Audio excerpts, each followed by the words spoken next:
Привет, друзья!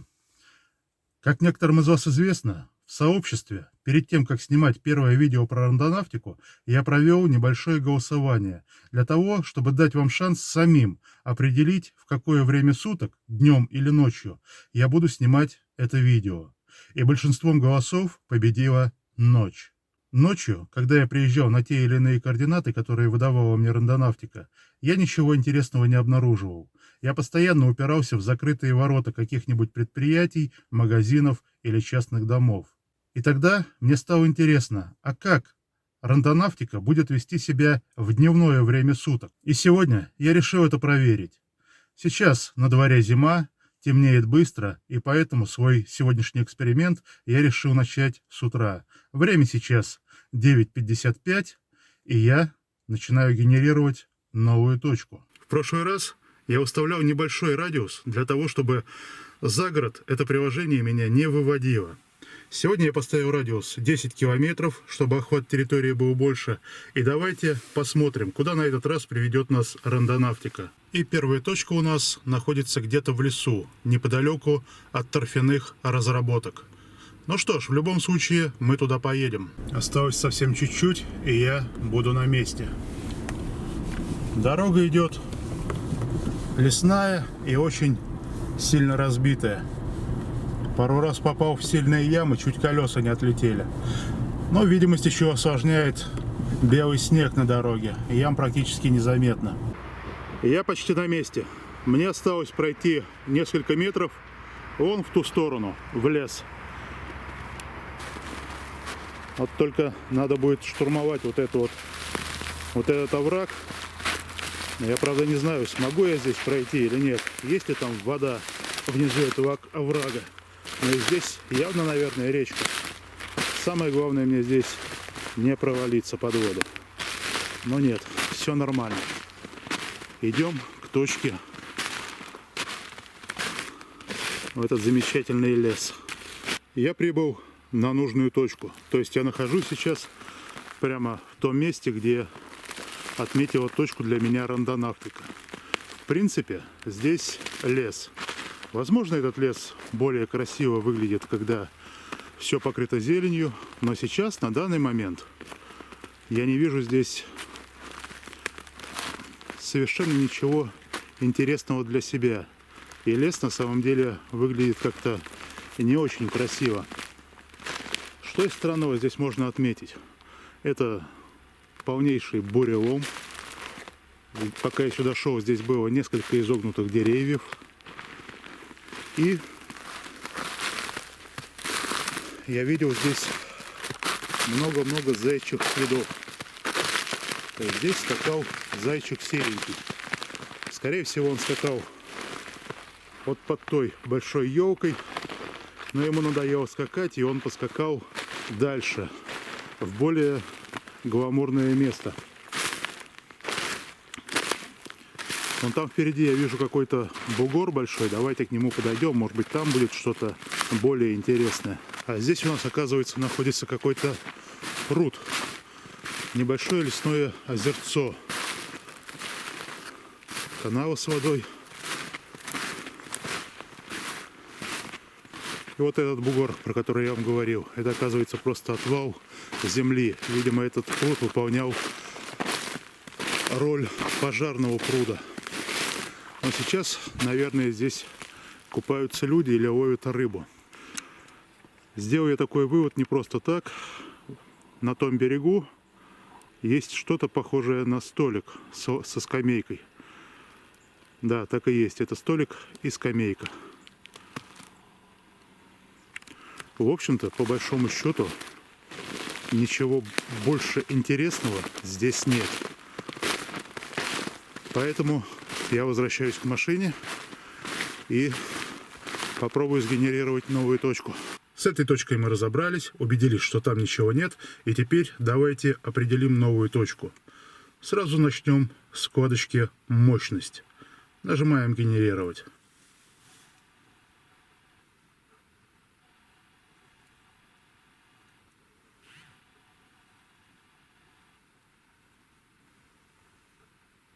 И новая точка снова привела нас в какой-то лес. Кстати говоря, новая точка находится совсем недалеко от той точки, где я нахожусь сейчас. Ну, давайте съездим на эту точку и посмотрим, что есть там. Рандонавтика предлагает мне повернуть прямо здесь налево.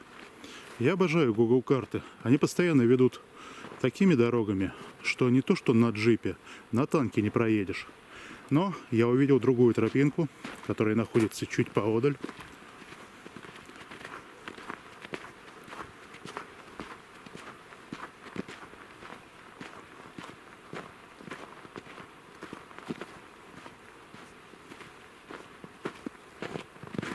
Вот прямо здесь. Конечно, это не тропинка, это не пойми что. Здесь, кроме каких-то животных, никто не ходит. Но выбора у меня нет. Мне нужно дойти вот до этой красной точки. Так что вперед и с песней. Навигатор мне объявил, что я прибыл к своему месту назначения. Но меня это совсем не порадовало. Так как, судя по навигатору, мне нужно будет еще несколько метров пройтись вот по этому вот кошмару из деревьев. И я не знаю, как я туда смогу пробраться и проберусь ли я туда вообще. Ну, давайте найдем какую-нибудь более-менее проходимую тропку. Вот здесь, например. Но здесь есть опасность. Здесь местность болотистая. И я боюсь, как бы мне там действительно не провалиться куда-нибудь. Здесь у нас с правой стороны идут торфоразработки. Как это можно видеть на карте. Вот здесь торфяники. Здесь везде вода, везде лужи и все такое сопутствующее. Так что здесь нужно быть предельно аккуратным, чтобы куда-нибудь не провалиться.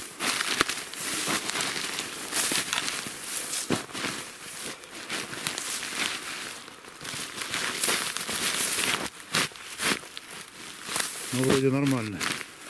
Благо сейчас минус 4 градуса. Небольшой морозец дал почве промерзнуть. Так что это немножечко меня спасает в данной ситуации. Да, вот уж действительно рандонавтика — это программа для прогулок в необычных местах. Хрен бы я сюда, когда полез. Лес становится все более непролазный. Здесь всяких веток навалено полно. Как бы мне здесь не вывихнуть ногу или не сломать. Это будет тогда полный алис. Ползком здесь ползти как-то не очень-то будет приятно. Впереди я вижу обилие камышей. И мы медленно, наверное, продвигаемся к нашей точке. Я вышел к болоту. Я боялся, что я выйду к болоту. Туда дальше я не пойду, потому что именно туда указывает точку на карте Google Maps. Там я могу провалиться. Сейчас я развернулся и иду назад к машине. Иду ни с чем, то есть до точки я не добрался, но тем не менее это послужит мне уроком. В следующий раз я не полезу в лес, где присутствует подобный бурелом, как здесь. Не полезу в лес, где предположительно есть какая-то болотистая местность. Но ничего, такое бывает. Идем к машине, и там я сгенерирую новую точку. К сожалению, рандонавтика не работает там, где нет интернета, и мне пришлось вернуться в город. Давайте сейчас сгенерируем новую точку. Итак, аттрактор мы нажимали, мощность нажимали, она нас не привела никуда. И давайте попробуем пустоту. Нажимаем пустота и генерировать. Оказывается, что новая точка находится прямо между этими домами. То есть она должна быть прям вот на этой дороге. Но, к сожалению, здесь нет ничего интересного. Ну, разве что интересным можно назвать вот эту кучу кирпичей. лежащая рядом с нужной мне точкой. И больше здесь нет ничего. Когда я снимал ночную серию с рандонавтикой, эта программа приводила меня несколько раз в этот частный сектор. Но точно так же, как и сейчас, я не находил там ничего интересного. Я упирался либо в точку на дороге между домами, как сейчас, либо просто точка была указана на территории частных домов. Надо отметить, что мне больше нравится, когда рандонавтика приводит меня в какие-нибудь леса. Пусть даже эти леса будут непролазные, чем приезжать вот так вот в частные сектора и не находить там ничего интересного. Мы уже испытали аттрактор, мощность и пустота. Давайте теперь перейдем ко вкладочке «Слепые пятна» и начнем генерировать квантовый. Маршрут проложен, и точка находится в лесу, около МЧС и госавтоинспекции. Ну, по крайней мере, я еду в безопасное место. Если я утону в болоте, меня вытащит МЧС. А если я попаду в беду, если на меня нападут бандиты, то меня защитят доблестные инспекторы ГАИ. Я приближаюсь к нашей точке, и первая странность, которую я увидел по пути, это огромная труба.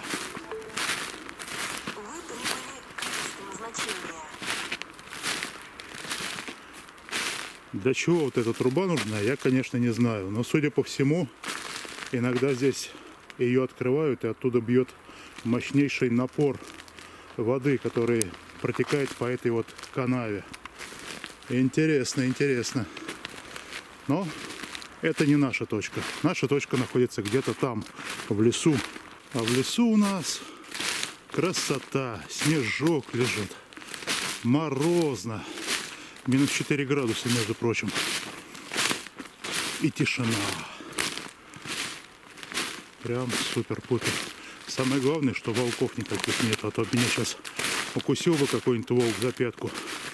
Я бы долго-долго отсюда бы бежал, пытаясь спастись от этого дикого зверя. Или оборотень какой-нибудь на меня бы здесь выскочил. Это тоже было бы неприятно. Хорошо, что оборотней не существует. Но тем временем я прибыл на точку. Нахожусь прямо здесь. Давайте осмотримся и попытаемся понять, что же аномального или паранормального нашла здесь рандонавтика. Как видим, ничего интересного здесь снова нет. Единственное только, что было странное, это была труба, которая встретилась мне поблизости. Но, как говорят разработчики, нужно обращать внимание на разные детали, которые попадаются по пути к искомой точке. Вон там я вижу снова какие-то бугры. Давайте подойдем к этим буграм и посмотрим, что кроется за ними. Может быть, страшная тайна кроется как раз-таки там. Что-то там такое прям очень интересное среди этих бугров. Что такое невероятное просто. Сейчас нам откроется эта тайна. Нашим глазам, я думаю, предстоит какая-нибудь просто невероятная картина. Тут прям горы целые. Ага. Я, кажется, понял, что это. Здесь копали какую-то яму, некое ответвление для той канавы, чтобы вода или что там текло из той трубы протекало еще и в эту сторону. Во как! На самом деле здесь запах какой-то такой технической фигней.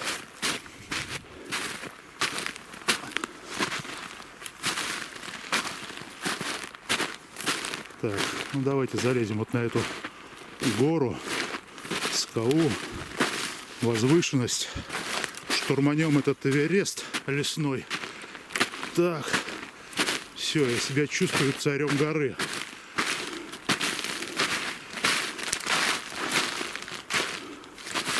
О, я на высоте. Вон откуда поднялся, там, где покрышки валяются. А теперь я здесь, наверху. И словно горный орел Я наблюдаю с высоты какие-то канавы непонятного предназначения. Очень странно. Но хоть что-то нашел.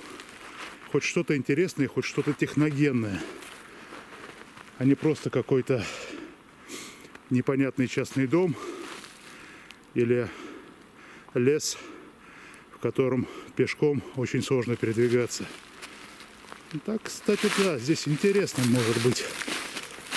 Мне прям даже заинтересовало, что же могло протекать по этим вот огромнейшим канавам, которые вырыли специально для воды, наверное. А на самом деле хрен его знает, для чего это было нужно. Но для чего-то это было нужно, это факт. Эта находка гораздо интереснее, чем просто пустой лес или дома в частном секторе. Меня это радует.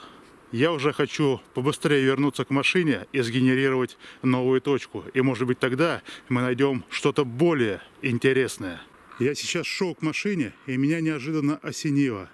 Кажется, я понял, для чего нужна эта канава и для чего нужна та труба, из которой, судя по всему, течет, скорее всего, вода. Прямо в той стороне находится автозаправочная станция. Она находится там со времен СССР. Это была самая первая автозаправочная станция в нашем городе. Там еще работала моя бабушка. Ну и я, соответственно, когда бабушка работала там в ночную смену, вместе с ней иногда приходил на эту заправку. Потому что меня оставить просто было не с кем, а я был маленьким. И однажды, это еще до моего рождения было, эти леса горели. Горели так, что все боялись, что огонь дойдет до автозаправочной станции и произойдет взрыв. Все предприятия, которые были в этой округе, эвакуировали, потому что взрыв предполагался очень мощным. И, скорее всего, кто-то придумал такую меру безопасности на всякий пожарный случай. В прямом смысле этого слова. То есть, когда леса начинали гореть, скорее всего, пожар должен был идти с той стороны. И когда он шел бы, например, на бензозаправочную станцию, в той стороне открывали бы трубу с водой. Труба наполняла бы эти каналы водой, и лесной пожар, который шел с той стороны, упираясь в этот водный канал, останавливался бы. Я думаю, что это вполне логичное объяснение таким вот невероятным технологическим сооружением.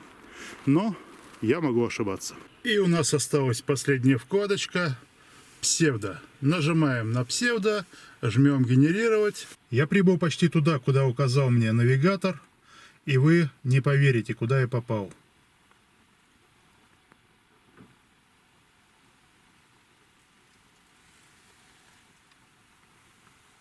Кладбище. Но точка находится не на кладбище. Она находится в той стороне. Ну что, стало совсем интересно. Конечно, рандонавтика привела меня не на само кладбище, но я подозреваю, что там, где отметила точку рандонавтика, в будущем появится кладбище. То есть вот это кладбище, которое за моей спиной, оно расширится вот сюда, на эту территорию.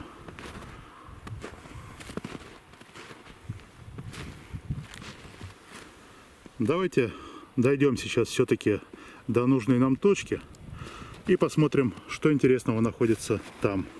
Хочется отметить, что сейчас дело идет к вечеру. То есть сейчас время у нас 14:18. Скоро совсем стемнеет, через 2-3 часа. И что я хотел сказать? Я хотел сказать о том, что ночью-то все-таки интереснее, и ближе к ночи больше интересных точек, чем днем. Может быть, попробовать еще раз использовать рандонавтику в ночное время суток? Как вы думаете? Пишите об этом в комментариях. А здесь, как мы видим, леса нет из-за того, что здесь все сгорело. Вот остатки какого-то дерева, обуглившегося полностью. Как знать, может быть, здесь кто-то сгорел, когда здесь был лес. Не знаю. Так, я немножечко иду не туда. Искомая нам точка находится в той стороне. Ну, что ж, пройдемся по пересеченной местности. Все изрыто противопожарными траншеями, как борозды на поле для картошки. Я приближаюсь к нашей точке, пока ничего интересного или страшного я не наблюдаю. Сейчас подойдем к точке, а там фигак и гроб стоит, или могила разрытая. Вот это будет, конечно, эпично. Но я сомневаюсь, что я там найду что-нибудь подобное. Скорее всего, там будет очередное пустое место. Так, нам, похоже, куда-то сюда. Да, мы, в общем-то, пришли к точке. И эта точка, вот эта вот елочка замечательная. Ой, это не елочка, это сосна. Да, просто сосна. Сосна, за которой виднеется кладбище. Интересно. Вот тебе и вкладочка. Вернее, под вкладочку псевдо. В пустоте.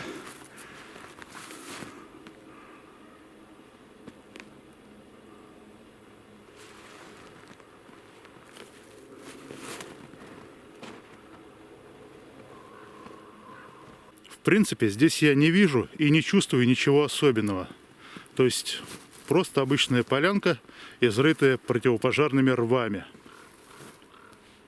И где-то там, в лесу, вот позади меня, стрёмно так каркают вороны. Ворон – это предвестник смерти, как вы знаете, наверное, да? И, может быть, именно туда надо идти, на грай ворона. Но, я думаю, там мы тоже ничего интересного не найдем. В принципе, это было у нас 5-е место, которое мы посетили. И я не знаю, стоит ли продолжать еще пытаться найти что-то интересное по тем координатам, которые будет выдавать мне рандонавтика, или нет. В общем, я очень сильно сомневаюсь, что стоит продолжать вообще использовать это приложение, так как я убедился, в большинстве случаев это просто какие-то случайные точки, на которых совершенно ничего нет. Случайные точки, которые, как я и говорил в прошлом видео, генерируются совершенно рандомно. И рандонавтика сама по себе не приводит ни в какие аномальные или паранормальные места. Ну, разве что считать исключением вот сейчас этот 5-й случай, в котором мы приехали на кладбище. И даже не на само кладбище, а только за это кладбище, на некую местность, на которой, в принципе, ничего нет. Так что на этом, я думаю, закончить это видео. И больше к рандонавтике я возвращаться не буду. Для себя я сделал вывод, что рандонавтика не... О, сказала рандонавтика, или кто там, что GPS-сигнал потерян. Все, я потерялся в пространственной аномалии. Вот, для себя я сделал вывод о том, что рандонавтика работает, она позволяет совершать прогулки в необычные места, но она не работает как какое-то мистическое, какое-то загадочное или какое-то сверхъестественное приложение. Это просто обычное приложение с обычными алгоритмами. Вот и все. На этом я с вами ненадолго прощаюсь. Пока, друзья мои. До скорой встречи.